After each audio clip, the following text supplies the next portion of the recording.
Hello दोस्तों, मैं हूं रवि जैन और इस वक्त मेरे साथ मौजूद हैं जानी मानी अभिनेत्री विद्या बालन, जिनकी फिल्म जलसा हाल ही में रिलीज हुई थी। और इस फिल्म के जो प्रोड्यूसर हैं, अबंडेंशिया के जो प्रोड्यूसर हैं, अबंडेंशिया से जुड़े हुए जो प्रोड्यूसर हैं विक्रम मल्होत्रा, दोनों से हम खास बातचीत करेंगे। विद्या, बहुत बहुत स्वागत है आपका एबीपी न्यूज पर। बहुत बहुत शुक्रिया। विद्या, जलसा रिलीज हुई हाल ही में और बहुत इसे तारीफ मिली, इस फिल्म की बहुत तारीफ हुई, आपके अभिनय की भी खूब खूब तारीफ हुई। सबसे पहले मैं जानना चाहूंगा, क्या कुछ कॉम्प्लीमेंट्स मिले आपको इस फिल्म में काम करने के लिए, एक शानदार एक पत्रकार का किरदार निभाने के लिए, एक माँ का किरदार निभाने के लिए? क्या क्या कॉम्प्लीमेंट्स मिले, सबसे पहले ये बताइए। यू नो रवि, अब इस फिल्म के लिए हम सभी को कॉम्प्लीमेंट्स भरपूर मिले हैं। ना सिर्फ मुझे, ना सिर्फ शेफाली को, पर सुरेश त्रिवेणी और पूरी टीम को और हमारे प्रोड्यूसर विक्रम मल्होत्रा को। क्योंकि ये एक कुकी कटर फिल्म नहीं है, मतलब एक regular run of the film, run of the mill film नहीं है। और इस तरह के फिल्म को विक्रम ने और अबंडेंशिया ने बैक किया है, ये बहुत बड़ी बात है। तो हम सब प्यार बटोर रहे हैं और पूरी कास्ट, पूरी क्रू को प्यार मिल रहा है। तो जब मैसेजेस भी बिल्कुल लोग आपने। भेज रहे हैं, तो लंबे लंबे मैसेजेस भेज रहे हैं, एक एक के नाम लेके मैसेजेस भेज रहे हैं लोग। कह रहे हैं कि प्लीज हम इन्हें नहीं जानते, इनको प्लीज कह दीजिएगा, सिनेमेटोग्राफी बहुत अच्छा है, साउंड बहुत अच्छा है, सारे एक्टर्स ने बहुत अच्छा काम किया है, अपने डायरेक्टर को, अपने प्रोड्यूसर को, सबको बताइए। तो बहुत बहुत अच्छा लग रहा है। जी।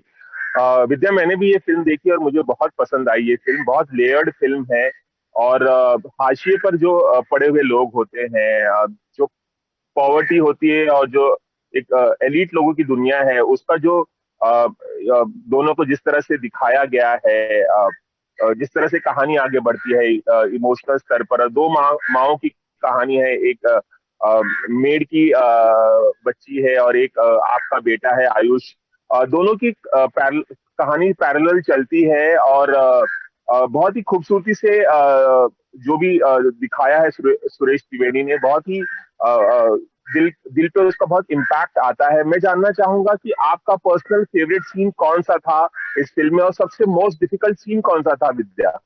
ओ गॉड, फेवरेट सीन्स तो बहुत हैं, पर मेरे ख्याल से वो जो शेफाली और मेरा एक सीन है जो किचन में होता है, जहां मैं उस पर गलत आरोप लगाती हूँ कि तुमने गैस बंद नहीं किया, वो एक बहुत ही स्पेशल सीन है।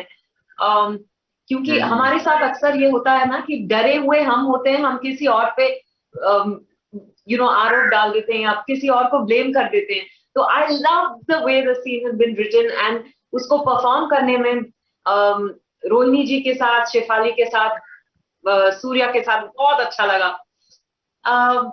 टफेस्ट सीन वो था जो आयुष और मेरे बीच होता है, जब मैं आयुष पर चिल्लाती हूँ। हालांकि हम्म। आप सुन नहीं सकते कि मैं क्या बोल रही हूँ, पर ये बड़ी अच्छी बात है कि आप सुन नहीं पाते। जी क्योंकि जी जी।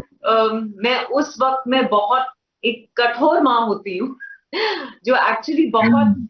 अपने बच्चे के लिए, अपने लिए बहुत डरी हुई है, जिसकी वजह से वो गुस्सा हो जाती है। पर इनसिक्योरिटी की वजह से उस तरह से वो चिल्ला पड़ती है अपने बच्चे पर I think it was a very tough scene for me. Vidya, ये सीन जो आपके बेटे के साथ, आयुष के साथ होता है, जहां आप उसे वियर्ड बुलाती हैं और जब आप उसे कोसने लगती हैं, मैं भी एकदम चौकन्ना हो गया था कि अब विद्या जो है, एक माँ जो है अपने बेटे को, और वो भी खासकर जो स्पेशल चाइल्ड है, उसे किस तरह से क्या कुछ कहने वाली है, किस तरह से उसे कोसने वाली है। लेकिन ये आइडिया मुझे बहुत पसंद आया कि आप लोगों ने उस सीन को पूरी तरह से म्यूट कर दिया और हम आपकी फीलिंग्स को समझ सकते हैं। भले ही वर्ड सुनाई ना दे रहे हो उस सीन में, लेकिन हम फीलिंग्स को समझ सकते हैं। बहुत ही अलग सीन था और बहुत ही इम्पैक्ट आया इसका, विद्या। हाँ, हालांकि यू नो इसका श्रेय मैं नहीं ले सकती। ये आई रिमेम्बर जब विक्रम से मेरी उस दौरान बात हुई थी, तो उन्होंने कहा कि सुरेश को लग रहा है कि उस पे म्यूजिक डाल देना चाहिए। मैंने कहा नहीं नहीं नहीं, उसमें सीन के लिए मैंने बहुत मेहनत की, प्लीज ऐसा मत करिए। पर एक्चुअली जब सीन मैंने देखी तो लगा कि हाँ, बिल्कुल सही है। क्योंकि होता ये है, हमारी our imagination is worse than reality often. तो जी बिल्कुल। हम कुछ कुछ इमेजिन कर जाते हैं, शायद मैंने उस सीन में ऐसा कुछ बोला भी नहीं है, पर अगर हम्म, बोला भी है उससे भी ज्यादा लोगों ने सोचा है, ऐसे रिएक्शंस मिल रहे हैं और अच्छी बात है। जी जी जी बिल्कुल। विक्रम मल्होत्रा से हम बात करेंगे। विक्रम, आपने विद्या बालन के साथ पहले भी दो फिल्में बनाई हैं, शकुंतला देवी और शेरनी, और तीसरी फिल्म जलसा है जो अबंडंसिया प्रोडक्शन हाउस ने प्रोड्यूस की है। ये क्या बात है, क्या कोलैबोरेशन है? अ, विद्या में वो क्या बात है बतौर एक्टर कि आप बार बार विद्या को कास्ट करते हैं, और ये तीसरी फिल्म अब रिलीज हुई है? जिन फिल्मों का आपने नाम लिया है, अगर आप एक बार दोबारा वो नाम लें तो आप समझ जाएंगे कि हम बार बार विद्या के साथ क्यों काम करते हैं। फैक्चुअली जलसा विद्या के साथ मेरी तीसरी नहीं चौथी फिल्म है। 2012 में वायकॉम की ओर से सबसे पहले हमने कोलैबोरेट किया था कहानी फिल्म में। उसके बाद जलसा ने ये नाम मेरे दिमाग से निकल गया। हाँ। जलसा ने एक हैट्रिक कंप्लीट करी है अबंडंशिया एंटरटेनमेंट और विद्या के साथ कोलैबोरेशन की।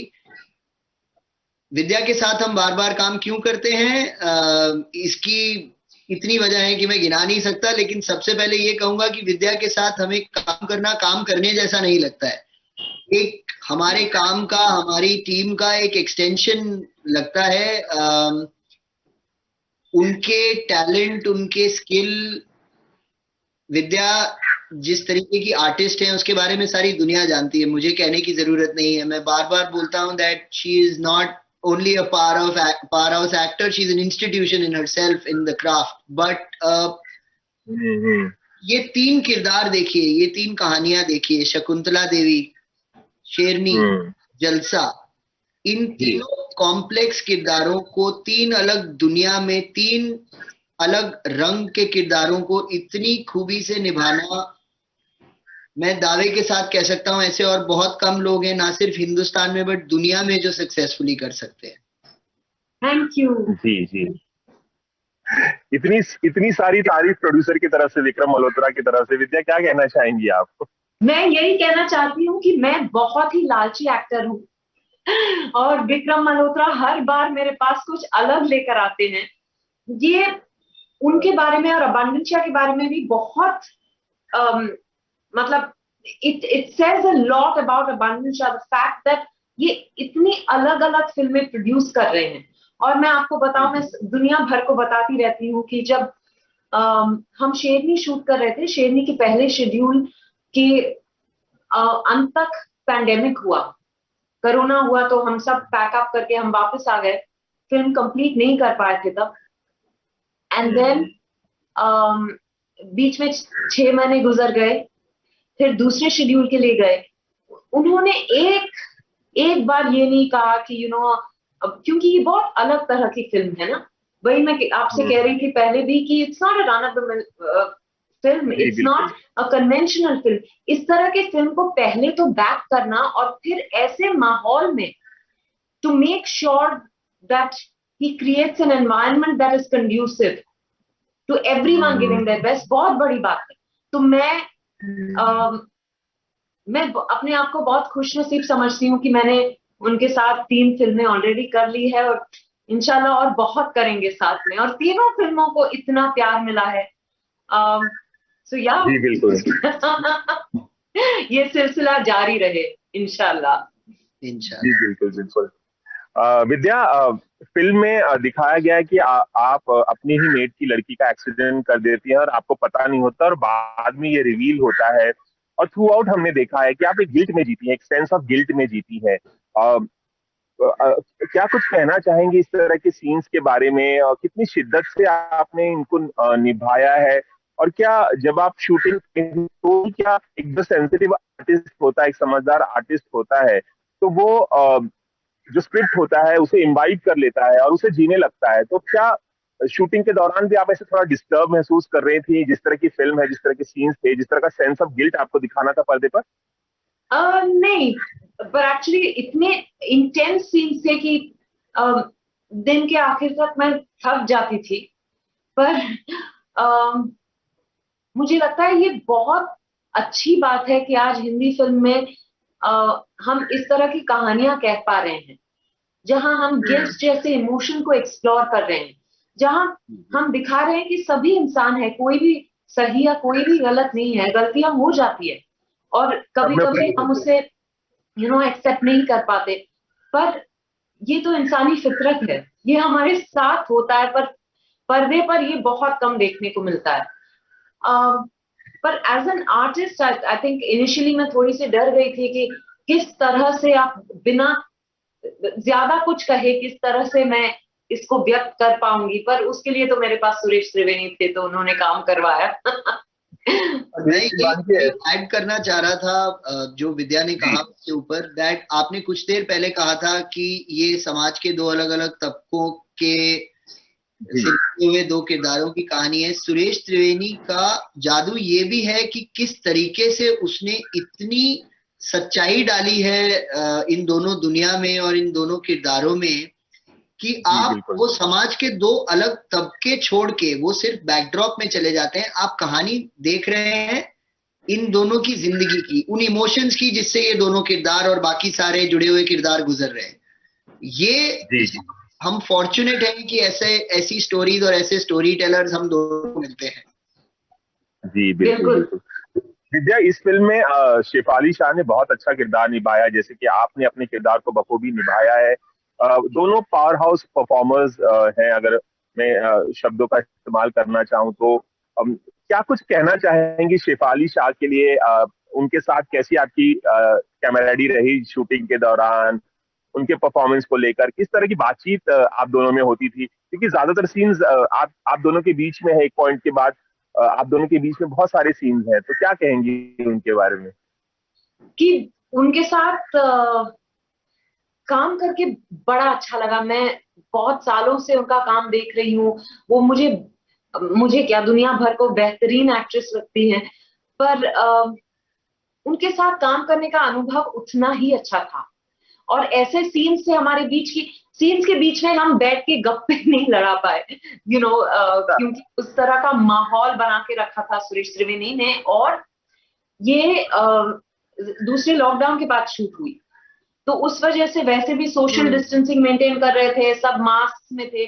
जब सीन में होते थे तो मास्क नहीं पहनते थे, वरना मास्क में रहते थे, एक दूसरे से थोड़ा दूर दूर। और जिस तरह के सीन्स थे हमारे बीच, उस तरह से मतलब कैमराडरी नहीं बन पाई, पर मजा सीन्स में था। हमको ज्यादा मजा एक दूसरे के साथ प्रमोशन में आया, क्योंकि एक दूसरे से बात कर पा रहे थे, खुल के हंस पा रहे थे। पर फिल्म के दौरान अब हमारे उतने ज्यादा सीन्स हैं भी नहीं, तो but it was wonderful working with. मुझे तो लगा कि काश कुछ और भी सीन्स होते तो मजा आ जाता। बिल्कुल बिल्कुल, मुझे भी ऐसा लग रहा था कि फिल्म थोड़ी और लंबी होती, थोड़ा कुछ और दिखाया जाता, मतलब ऐसा लग रहा थोड़ी फिल्म और चले। इतनी इंटरेस्टिंग फिल्म बनाई है, तो मुझे लग नहीं रहा था कि खत्म होनी चाहिए। थैंक यू विक्रम, जाते जाते मैं आपसे जानना चाहूंगा कि क्या विद्या के साथ कोई और प्रोजेक्ट भी प्लान कर रहे हैं, और आने वाले प्रोजेक्ट के बारे में अगर आप खुद ही बताएं तो बेहतर रहेगा।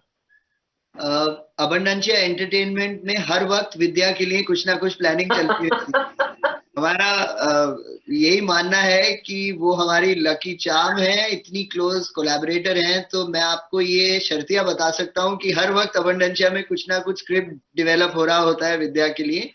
और जैसा उन्होंने कहा, इंशाल्लाह बहुत जल्द ही हम वापस साथ में काम करेंगे, और आशा यही करूंगा कि कुछ एक ऐसी ही नई कहानी, अनोखे किरदारों वाली कहानी, अनोखी दुनिया वाली कहानी लेकर सामने आए।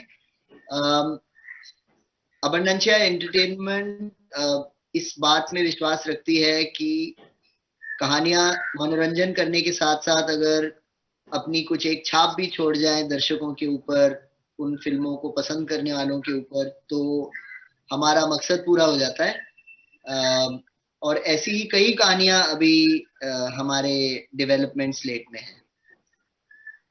विद्या, मैं जाते जाते आपसे भी पूछना चाहूंगा कि व्हाट नेक्स्ट? अब हम कब आपको देख सकेंगे, कहाँ देख सकेंगे, किन किरदारों में देख सकेंगे? क्योंकि आपकी फिल्मों का मैं बहुत वेट करता हूँ, क्योंकि मुझे पता है कि चाहे शेरनी हो या जलसा हो या तमाम पिछली जो फिल्में हो, कहानियां, कहानी, बहुत ही बेहतरीन फिल्में, उम्दा फिल्मों में आप काम करना पसंद करती हैं। मैं जानना चाहूंगा कौन से प्रोजेक्ट में आप नेक्स्ट नजर आने वाली? Thank you Ravi. Oh oh God, आपने तो फंसा दिया। बहुत जल्द इस फिल्म की अनाउंसमेंट होने वाली है। फिलहाल मैं चुप रहूंगी, पर आई थिंक एक हफ्ते के अंदर ही एक एक अनाउंसमेंट कर पाऊंगी मैं। चलिए कोई हम बात सब नहीं, आप ये एक हफ्ते के लिए आप ये खामोशी बरकरार रखें, लेकिन आपका परफॉर्मेंस बोलता है पर्दे पर, और पूरी दुनिया आपके अभिनय की कायल है। हम चाहेंगे कि आप यूं ही तरह तरह के किरदार निभाएं, तरह तरह की फिल्में करें और इसी तरह से लोगों का मनोरंजन करें। एबीपी न्यूज से बात करने के लिए आप दोनों का शुक्रिया। विद्या, विक्रम, दोनों का बहुत थैंक बहुत यू, शुक्रिया। Thank you, Ravi thank Jain, you Ravi. Ravi Jain, ABP news, Mumbai.